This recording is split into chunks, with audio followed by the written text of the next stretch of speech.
Bon, merci Antoine et bonjour à tous ceux que j'ai pas salués quand ils sont arrivés. Alors on va parler non pas de l'abbaye du Bonheur parce que ça n'a jamais été une abbaye, hein, puisque c'était des chanoines qui résidaient à cet endroit. Donc on peut parler prieuré, collégial. Mais bon, tout le monde la connaît sous le terme abbaye du Bonheur, c'est dans les cartes, les livres, etc. Alors c'est la mairie qui a repris le dossier et nous avons créé un petit groupe de réflexion pour essayer d'avancer plus dans le projet. Parce que l'idée c'est d'élaborer un projet global pour l'ensemble du site, hein, église, le prieuré lui-même et la vallée. Je voulais excuser Joël Gauthier, notre maire, qui vraiment a eu un empêchement, mais qui suit ça de très près, qui est très très motivé pour ce beau projet. Alors, bon, beaucoup d'entre vous connaissent bien les lieux et l'histoire, je vais quand même faire un peu un rappel. Donc, Bonahuc, c'est en occitan. Alors, de temps en temps, je dis Bonahuc, d'autres fois Notre-Dame, enfin, selon comment ça vient. Alors, Bonahuc est situé dans la zone reconnue par l'UNESCO au titre de l'agro-pastoralisme. On est en pleine zone, et d'ailleurs, le prieuré est un attribut reconnu dans le dossier d'inscription. Donc, vous pouvez observer le prieuré se trouve ici, Montmerlès, Le Vigan, Anduze, Millau, Lodève, voilà. Et nous sommes aussi dans la zone cœur du parc, bien sûr. Alors, au niveau circulation, nous nous trouvons sur la draille qui s'appelle la collectrice de la Luzette. Les Cévennes sont sillonnées par quelques grandes drailles, et celle-ci monte de la plaine de Londres pour monter vers la margerie des Laubrac. Donc vous pouvez voir... Ah non, je me suis trompé de bouton, c'est pas grave. Voilà. Voilà, nous sommes ici. Vous avez Valrogue et puis Merlès. Donc c'est voilà la collectrice qui monte ici.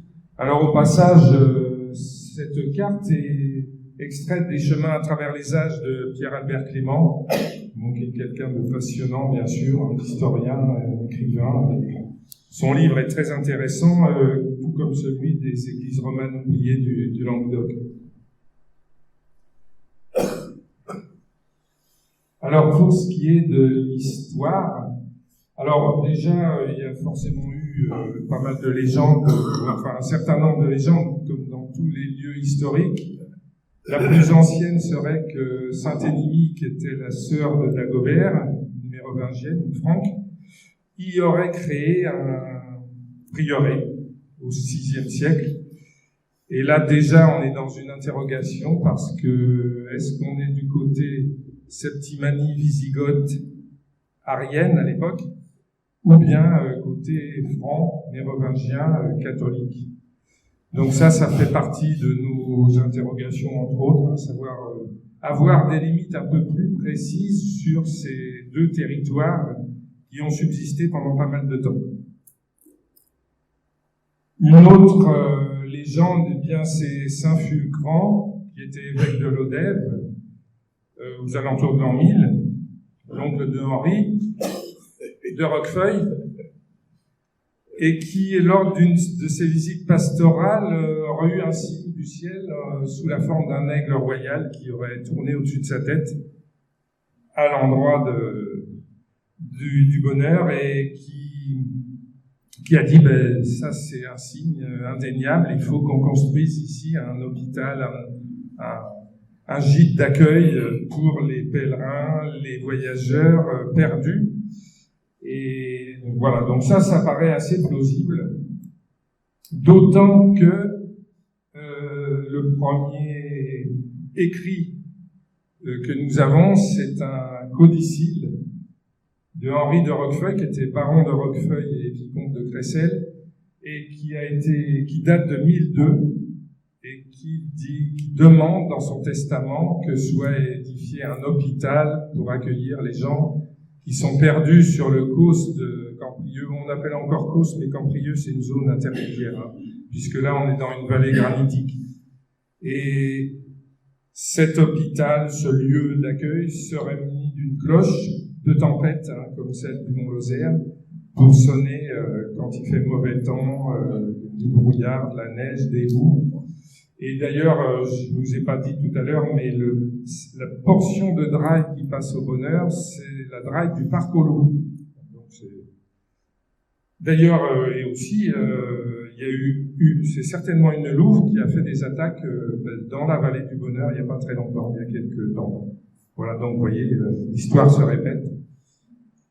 Donc alors ce codicile, c'est une date incertaine, hein, parce que c'est une copie, donc c'est encore sujet à discussion ou d'autres recherches en archives.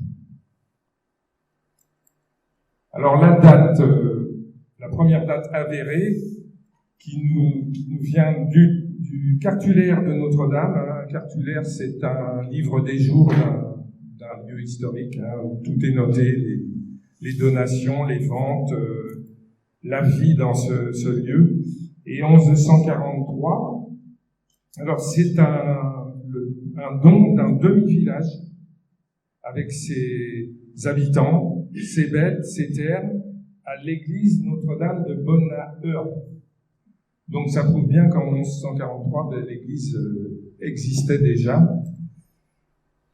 Et dans ce cartulaire, il y a eu différentes dénominations pour ce prieuré, et ça s'est fixé en 1608. Depuis 1608, on parle régulièrement de Notre-Dame de Bonheur. Alors les différents noms, vous les voyez, Boni Hominis, alors ça serait bons hommes, Bonahur, Bonaheur, Bonheur, Bonor, Bonaora, puis bien sûr, bon, en occitan. D'ailleurs, les gens d'ici, les vrais, hein, pas les travailleurs immigrés, ils disent Bonahuc, hein, ceux qui parlent encore patois. Donc, voilà. Alors, voilà un dessin qui date d'ailleurs de la fin du XIXe siècle de Augustin Rey, qui nous montre certainement ce qu'a été le domaine une fois entièrement bâti, hein, une fois les bâtiments terminés. Alors, donc, c'est un peu la forme classique des abbayes. Hein. Vous avez l'église au nord, la grange, bon là c'est pas la salle capitulaire ni le scriptorium, mais c'est une grange, on pourrait lire le chapitre dedans s'il faut. La maison claustrale, donc avec un rapport au cloître, hein, si on peut dire, où habitaient les chanoines, parce que c'était 6 chanoines qui desservaient, enfin qui devaient d'ailleurs résider sur place, ça charge pour eux de se relayer pour sonner la cloche de tempête. Le cimetière, 2 bergeries, et le tout est entouré par un petit valade qui s'appelle l'Arès. Et l'Arès, en occitan, bien c'est la scie. Et justement, en amont, un petit peu, nous avons des restes d'ouvrages hydrauliques qui pourraient très bien être le lieu où fonctionnait cette scie. Et puis, un moulin. Alors, certainement, avec son petit béal, voilà, plus les terrains autour. Donc, c'est une structure qui pouvait vivre, bien sûr, en autarcie, hein, comme toutes les abbayes. Alors, faut essayer de se resituer dans l'époque. Hein. Déjà, même maintenant, c'est une vallée un peu reculée, mais quand même, il y a de la civilisation pas loin. Mais à l'époque, c'est vraiment des lieux complètement perdus dans la montagne, et avec un climat qui est totalement différent de maintenant. Hein. Beaucoup de neige, de brouillard et de loup. Mais par contre, qui était quand même très fréquenté, parce que les gens dans les Cévennes ont de tout temps marché beaucoup. C'était des routes commerciales aussi, des routes du sel, les transhumances, les échanges par les colporteurs. Donc on est vraiment dans des lieux fréquentés. Alors là, donc je vous ai pas dit aussi, c'est que, mais vous la connaissez, Madame Johnson, qui faisait partie de l'association, qui est tombée amoureuse du lieu comme Adrienne Durand-Tulloux quelques années avant, et qui était une excellente dessinatrice, en plus de tous ses diplômes universitaires, bien sûr. Et elle a notamment fait un dessin qui pourrait être une reconstitution du domaine. Vous avez donc ici l'église, la grange, la maison claustrale, le cimetière, les 2 bergeries, le moulin, la scie, et il y a même, bon là, le mur d'enceinte un peu fortifié, et là figurait une tour ici, qui justement pourrait très bien être cette fameuse tour qui supportait la cloche de tempête, parce que au premier niveau de la maison claustrale, il y a un reste de tour, c'est certainement la base d'une tour, c'est une pièce voûtée circulaire avec un trou central qui peut laisser penser que on tirait sur la cloche pour ceux qui étaient perdus. Voilà. Alors là, quelques photos du fin 19e siècle qui vous montrent que ces bâtiments ont quand même subsisté. La maison claustrale est, vous voyez, entière. Par contre, elle a été reconstruite très certainement au XVIIIe siècle parce que, comme tout le reste, on en parlera après, elle a été en partie détruite. Hein, ce qu'il faut savoir, bien sûr, c'est que pour ce qui est de l'église, les grandes compagnies de la guerre de 100 ans ont déjà fait du mal, mais la principale dégradation, c'est un petit mot, ça a été très certainement en 1570, la démolition de la voûte de la nef par les protestants.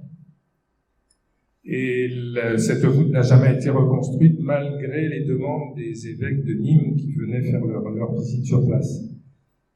Ensuite, pendant la guerre des Camisards, une troupe camisarde a mis le feu à ce qui restait. Il ne devait plus y avoir grand-chose à brûler, du mobilier, et à voler la cloche.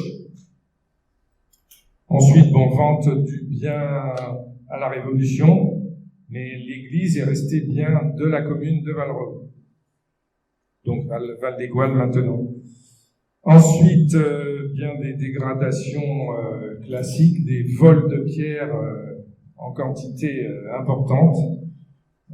Alors, de manière très châtiée, on dit que ça a servi de carrière de pierre. Moi, j'appelle ça du vol, mais bon, c'est assez scandaleux jusqu'au début du XXIe siècle. Donc, alors, vous voyez les 2 bergeries, il ne reste que 2 arches.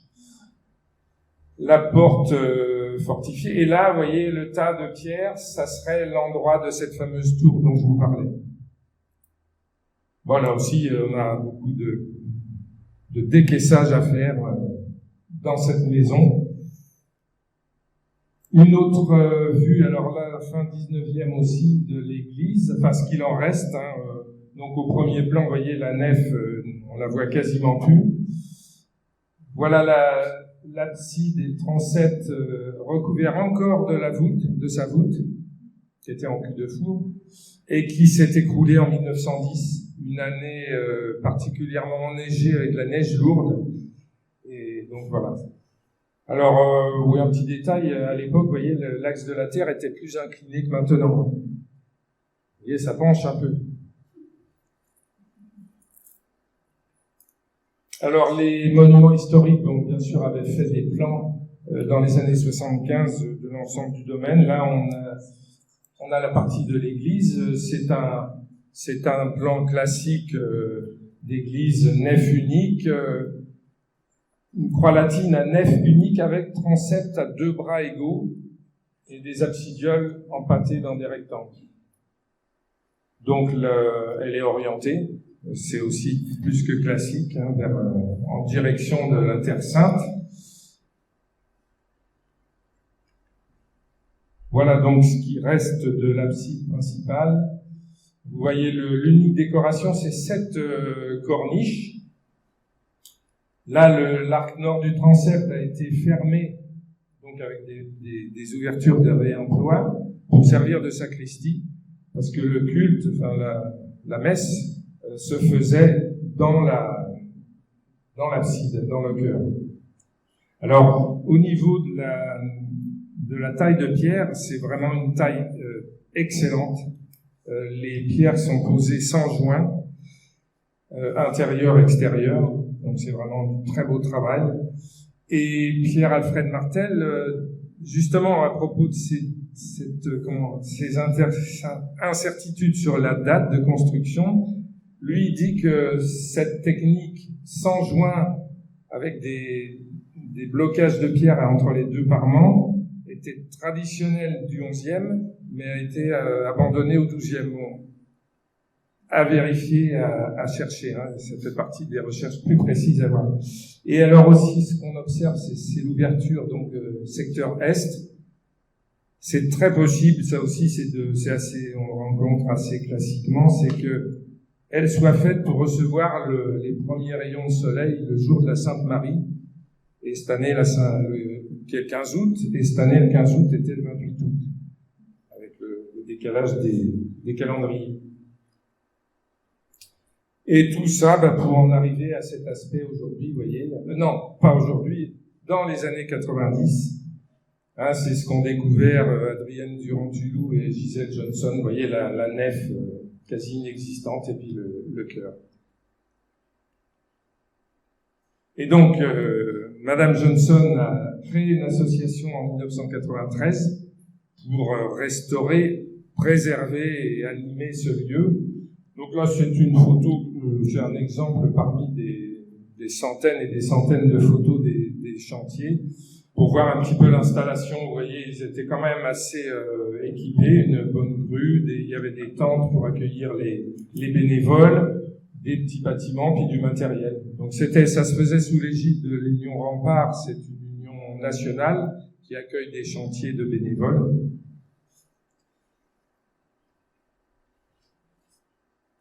Alors c'est une vue un peu plus rapprochée, qui se rapproche de ce que je vous disais d'avant au niveau de l'architecture. Là, bon, on voit les jeunes en train de travailler. Ils ont commencé, vous voyez, à renforcer et protéger le mur des infiltrations d'eau. Et on voit très bien que ce mur, il fait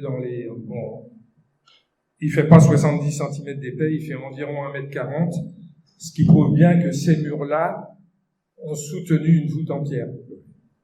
De plus, il y a les soubassements de l'arc doubleau qui est engagé, qui prouve bien que cet arc doubleau avait été construit d'origine, et le dosseret extérieur, pareil. Et voilà l'aspect que nous connaissons aujourd'hui. Donc, vous voyez, donc ça, j'en parlerai après, c'est l'entrée qui a été rebâtie avec des éléments d'origine et des éléments neufs. Alors, c'est une vue un petit peu plus rapprochée, c'est pour vous montrer une des deux énigmes de ce lieu, de l'église, hein, il y en a sûrement d'autres ailleurs. C'est cette cavité qui se trouve à gauche de l'entrée, dans laquelle ont été découverts des ossements, mais elle n'est pas large, vous voyez, elle fait 1,20 m, 1,30 m de largeur, ce qui ne permettait pas de mettre un squelette entier. Donc on ne sait pas exactement son utilisation et surtout de quand elle date, si elle est d'origine ou si elle a été rebâtie après. Alors si elle est d'origine, on peut aussi se permettre de fantasmer un peu, peut-être qu'il y aurait une ancienne crypte en dessous. Bon, c'est à vérifier en faisant du décaissage jusqu'à la roche, mais la roche n'est pas très loin, donc on peut rêver, mais c'est qu'un rêve pour l'instant. Alors, il y a l'autre bâtiment important du domaine, c'est cette maison claustrale, hein, que nous voyons là toujours la photo de la fin du 19e. Bon, elle a été reconstruite dans le style Cosenard, hein, vous voyez cette avancée de toiture, c'est typique d'Écosse, et donc vers le 18e siècle. Et ces deux fameuses arches des bergeries qui ont maintenant disparu. Alors, le gros intérêt de cette maison, c'est alors c'est pas les caves, c'est en fait le rez-de-chaussée. Et les ouvertures là laisseraient penser quand même qu'elles datent du XIIIe ou XIVe siècle. Mais pareil, à vérifier dans les archives et dans documents divers qu'on pourrait trouver. Et alors, ça nécessitera beaucoup de décaissements. Vous voyez, il y a eu des éboulements. Tout le premier étage a été écroulé et une partie du rez-de-chaussée. Alors, bien sûr, pendant les chantiers de l'association ont duré de 94 à 98 et des éléments ont été découverts. Alors, entre autres, des pièces de monnaie du 11e au 17e siècle. Celle qu'on voit là, il n'y a pas celle du 11e siècle. Celle du 11e siècle, c'est un denier de Melgueil. Le comté de Melgueil était un comté important autour de Moguio et tout vers la Méditerranée. Donc c'est quand même très important d'avoir découvert ce type de denier sur place.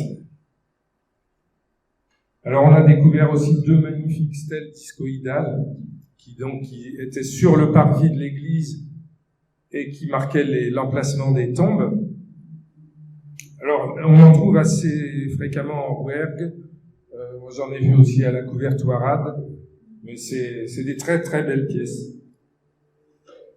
Alors, suite au chantier de l'association, en 99 et 2000, Liliane Delattre, qui était archéologue à la DRAC, peut-être qu'elle y est encore, je ne sais pas, a réalisé 2 campagnes de fouilles archéologiques, j'allais dire très fouillées, bien sûr, mais de manière très rigoureuse, bien sûr, sur le parvis de l'église et un peu à l'intérieur de la nef, des sondages. Donc là, on a une vue d'un jeune bénévole et puis un plus vieux ici.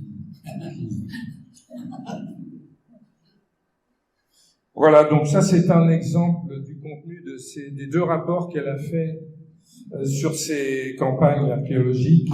Alors c'est des rapports bien sûr scientifiques très détaillés, très précis, mais aussi très agréables à lire. Elle a bien situé Notre-Dame de Bodeur dans le contexte et dans l'histoire. C'est vraiment très agréable à lire. Et donc voilà un peu ce qu'elle a trouvé sur le parvis de l'église. Voilà, et alors là on arrive si vous devez garder une seule chose de cette communication, c'est le tympan, qui se trouve au-dessus de la porte, parce que c'est une énigme et je pense qu'il est unique. Il a été certainement enfoui au moment de la démolition de la nef et il a été redécouvert en 1996. Et alors vous voyez les symboles qu'il y a dessus. Bon, la main droite bénissante est un classique de l'art roman. Bon, à part que là, le bras est un peu long, mais c'est peut-être pour être en harmonie avec la forme générale du tympan. Hein, le tympan, c'est la pièce qui va au-dessus des pieds droits de la porte d'entrée. La lune et le soleil, à part que fréquemment, c'est plutôt l'inverse. Le soleil est à droite et la lune à gauche. Alors, on a 4 étoiles qui peuvent représenter les évangélistes, les 4 évangélistes. Et puis là, ces 2 signes. Alors, certains disent des poissons, peut-être des yeux. Enfin bon, là, pareil, c'est un petit énigme. Alors, le tympan est-il d'origine, donc 11e ou 12e, ou est-ce que c'est un réemploi? Une des question qu'on se pose, c'est comment réussir à déterminer la provenance de du grès qui compose le tympan. Donc, si vous avez des pistes pour des labos scientifiques qui pourraient nous faire ça, ça serait une grosse avancée parce que, bon, s'il est d'origine, c'est-à-dire 11-12e, bon, il y a une carrière de grès à Camprieux, pas loin. Si c'est d'ailleurs, ça nous ouvre, c'est une porte ouverte au fantasme. D'autant que cette croix, là, moi j'ai flashé là-dessus parce que c'est une croix qu'on retrouve souvent dans les édifices visigoths, voire mérovingiens. Hein, on en trouve au baptistère à Poitiers, en Ardèche, en Catalogne, en Espagne, parce qu'à une époque, les Visigoths occupaient tout le sud de la France, hein, jusqu'à la Loire, le Rhône, une partie de la Provence, et puis toute l'Espagne. Donc là aussi, on peut rêver un peu à des influences lointaines. Alors, il y a une bibliographie qui est très intéressantes, bien sûr, qui seraient certainement à compléter. Ça, c'est à voir par la suite les recherches qu'on pourrait faire.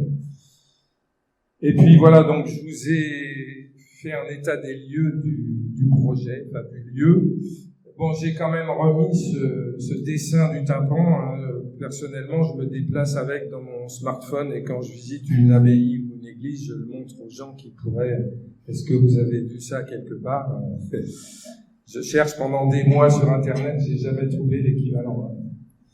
Alors, comme je vous le disais, on voudrait élaborer un projet global pour l'église, le prieuré et la vallée du Bonheur. Le Bonheur, je vous ai pas dit, c'est le petit Valate qui passe, enfin le cours d'eau qui passe, qui prend sa source au col de la Cérérède et qui se jette dans l'abîme de Bramavio.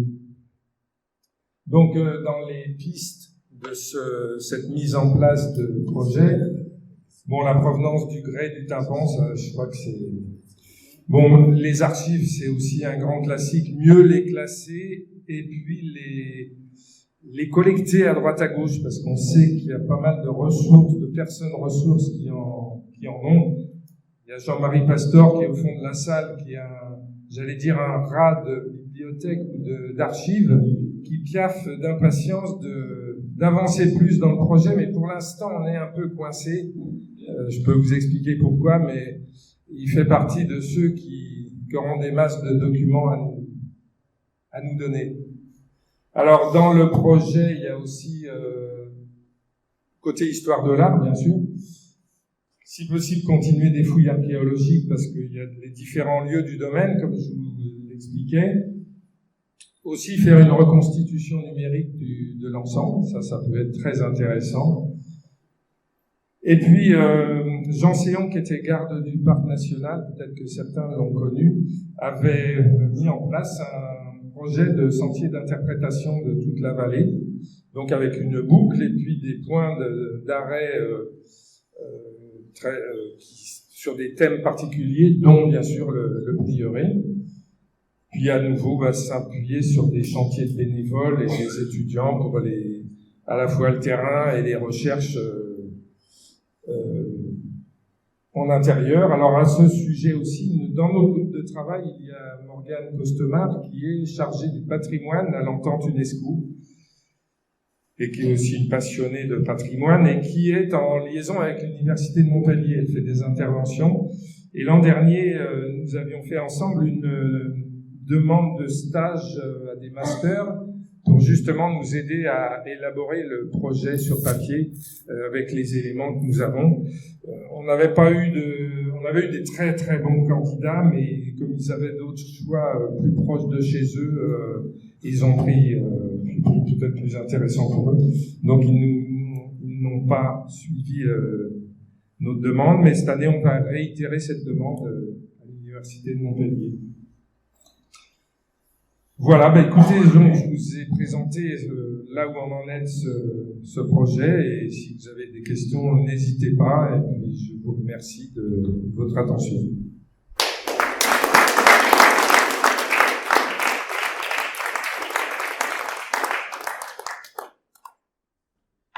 Jean-Pierre.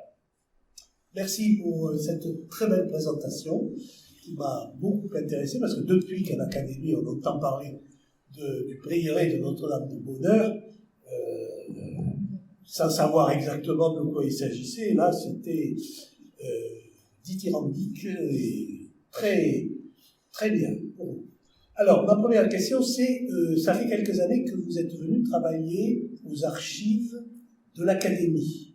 Alors, est-ce que vous pouvez nous dire ce que vous en avez retiré? Est-ce qu'il y a eu beaucoup de documents qui vous ont été utiles? Voilà. Alors donc, oui, c'est d'ailleurs de cette manière qu'avec ma compagne Marie-Pierre, nous avons connu l'Académie. Ça marche? Ça marche. Oui. Alors pendant 2 ans, on a numérisé les archives de Madame Johnson. Bon, faut pas rêver non plus, il y a rien d'inédit, parce que... oui, bon, je peut-être pas besoin de micro. En fait, il y a beaucoup dans ces archives, il y a beaucoup de choses qu'on trouve sur Internet maintenant. Elle avait des photocopies, et elle a fait beaucoup d'écrits Elle lisait à droite, à gauche et elle faisait des écrits. Mais alors, certains, c'est une érudite qui, quand elle avait un truc, elle notait, mais sur une même feuille, on peut avoir 3-4 thèmes différents. Donc, c'est très difficile à exploiter. Alors, on a fait un classement à nous, mais faudrait qu'un archiviste, peut-être, y mette son nez dedans pour un peu mieux classer, parce que et oui, c'est quand même une grosse masse de documents. Est-ce qu'on peut en tirer vraiment quelque chose?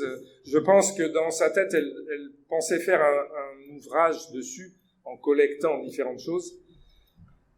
Là, c'est ouvert, parce que l'idée aussi, c'est que par la suite, on puisse mettre à disposition du public des archives numérisées de Notre-Dame ou d'autres.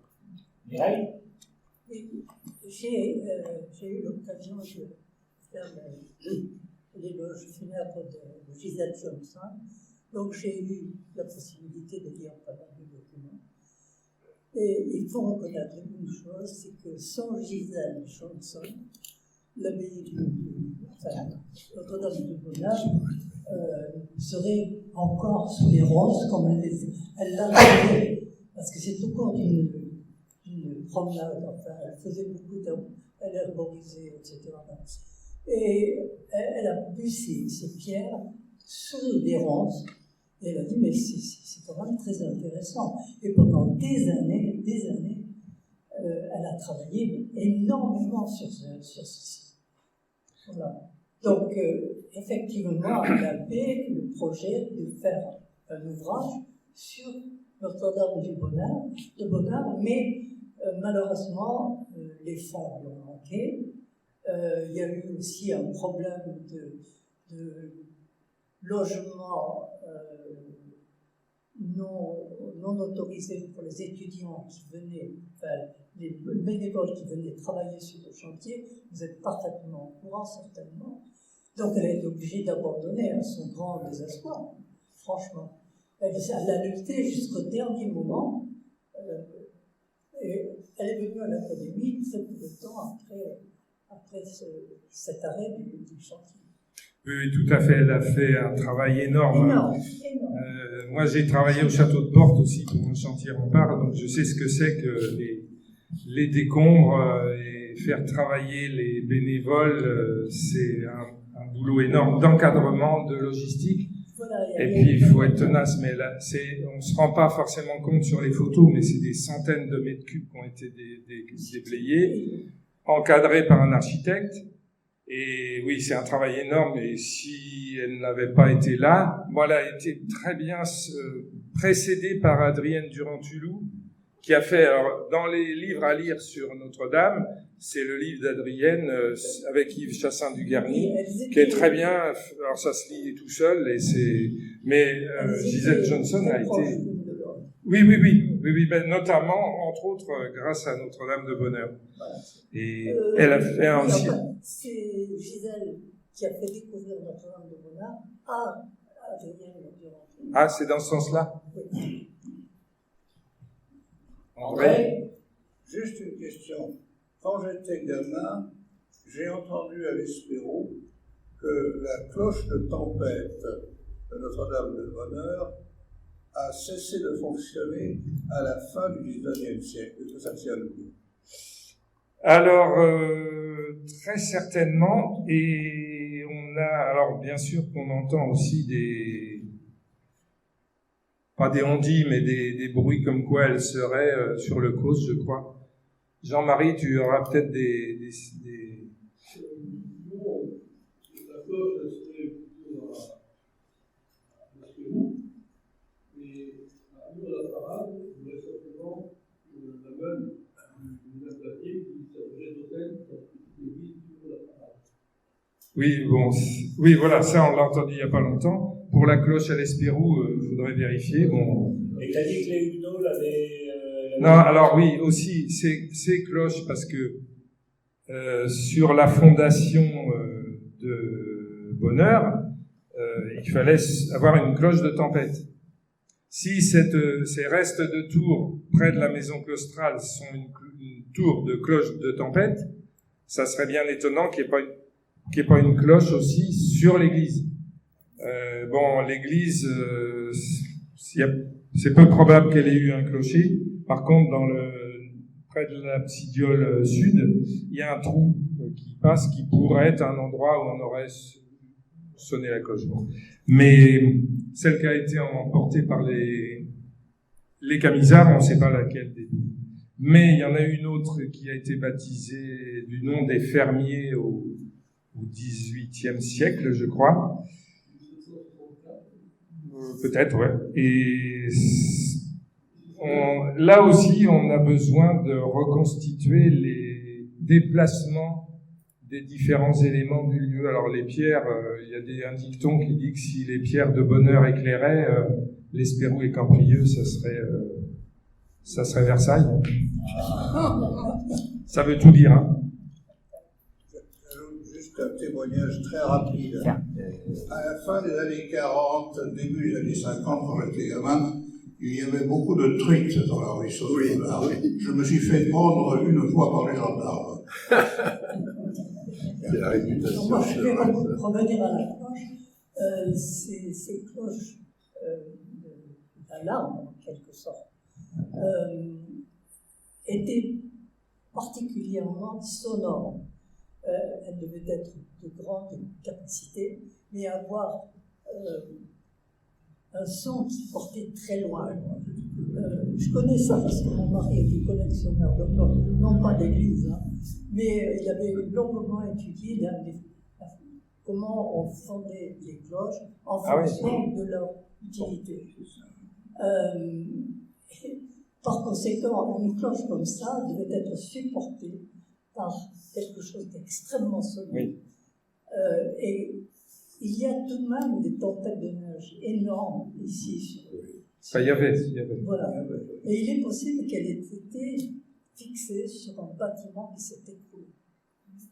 Oui, alors en plus, dans le codicile, c'est... Je ne sais pas comment. Vous savez, quand une cloche est brisée, quand elle tombe, elle perd son son.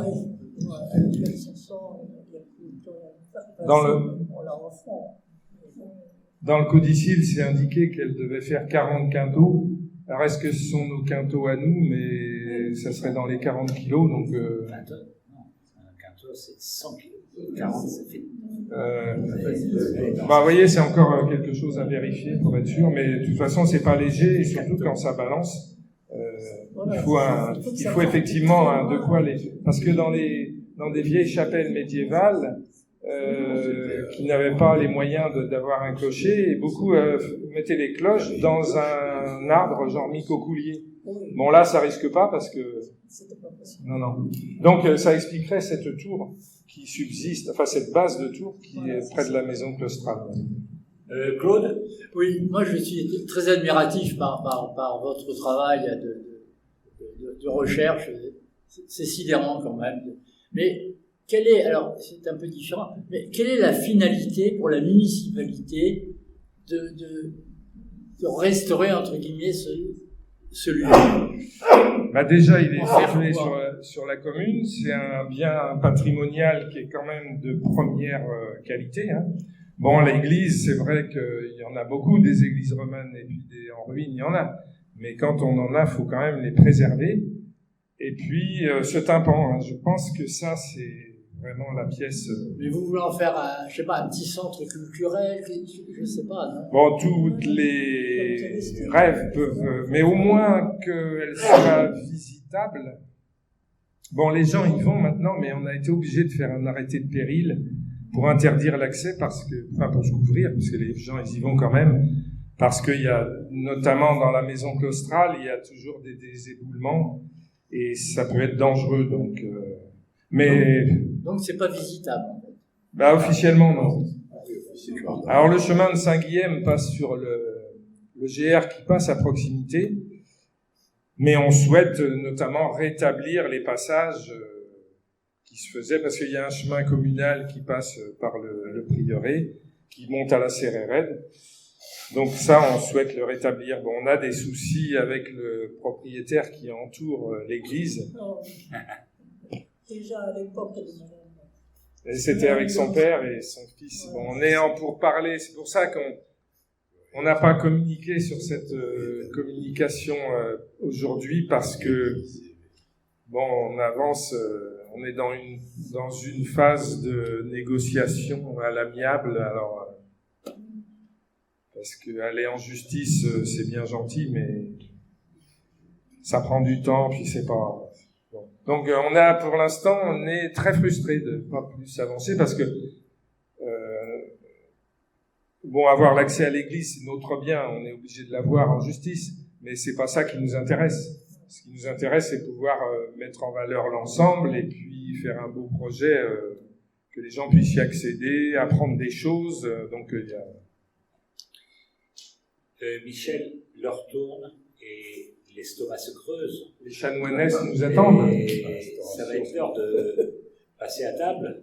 Ah mais non, mais c'est jour de jeûne aujourd'hui, oui, tu n'auras pas le jeûne, mais surtout, moi j'ai une question, c'est comment on y va à Notre-Dame de Bonheur?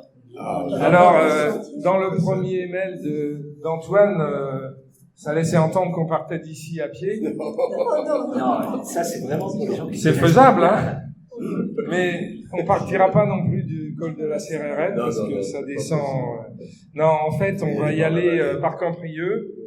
On longera le lac et on passera la baraque neuve chez Eric Martin, qui est berger là-bas. Et puis on ira se parquer à la baraque vieille. Alors, techniquement... Le parcours est très facile. Ouais, alors c'est plat, on va suivre la drive du parc aux loups. On aura juste à passer à gué un peu le Bonheur. Bon, mais vu le peu d'eau qu'il y a, ça devrait le faire. Il est indiqué un quart d'heure de marche. Ben moi j'avais compté, mais à partir de la Cérérède. Voilà, Oui, c'est ça. non, non, mais là, c'est il pas... fait du parapente, Antoine. Ah oui, non, mais moi j'ai fait Google Maps, sur Google Maps, comment aller à la Notre-Dame de Bonheur, et il mettait l'arrêt au col de la Cérérède, et puis il y avait un GR. Ah ben, un vol d'oiseau, c'est plus proche. Voilà, mais en fait, c'est pas du tout comme ça, et... Pas des oiseaux. Voilà. Il y a quelques années, en passant par ce sentier En bas. Ah, vous êtes descendu? Et par contre, ce que je voudrais dire, c'est que... Et un quart d'heure, non. Alors, pour ceux qui voudraient aller voir l'abbaye de Notre-Dame de Bonheur avec Michel cet après-midi, alors je sais pas dans la salle qui envisage d'y aller. Ouais, voilà, ouais, donc ça fait un... Ah, Isa. Moi, j'avais pensé à y retourner, mais je suis pas sûre. Bon, alors, en fait, moi, je suggère que vous organisiez en voiture, et, puisque de toute façon, on repasse par ici. Ah oui, oui, oui. Hein, de toute façon, on repasse par ici. Donc, on a, là maintenant, on a 2 heures devant nous, enfin, le temps qu'on veut, hein, pour s'organiser, et puis il y aura, ça va faire peut-être 4 ou 5 voitures qui vont monter à Camprieux, pour aller, oui, Isa? Combien de marches? C'est pas un quart d'heure. Ah, bah ouais, là. Ah oui, ça c'est... Non, si on marchera et on discutera pas mal, donc disons une demi-heure pour rejoindre entre l'arrêt de la voiture et le prieuré. Le temps de marche. Un quart d'heure et en discutant avec C'est dingue, je voudrais savoir combien de temps elles vont marcher, parce que sans ça, ils changent de chaussures, Isa. Hein? Non, mais il vaut mieux changer de chaussures parce que le passage à gué, bon, c'est des roches arrondies, bon, faut pas y aller en claquette, quoi. Enfin, on peut, hein. Mais il y a une demi-heure de marche. Oui, il faut compter une petite demi-heure. Mais c'est plat. Une petite demi-heure dans un sens et une petite demi-heure dans l'autre. Ah bah oui. Et ça s'appelle une promenade digestive. Hein? Oui, Annie? Est-ce que tu peux nous envoyer le tampon pour qu'on ait aussi sur notre smartphone pour... Ah bah avec plaisir, oui, oui. Oui, c'est... Alors là, évidemment, la conférence sera sur YouTube. Hein. Excusez-moi, Ah ouais. je ne comprends pas ce qui se dit derrière. Je n'entends pas ce qui se dit derrière. Elle voulait avoir le tympan, mais pas pour entendre, le tympan pour rechercher, faire partie des chercheuses et des chercheurs de tympans identiques pour savoir d'où il vient. Eh bien, merci infiniment, Michel.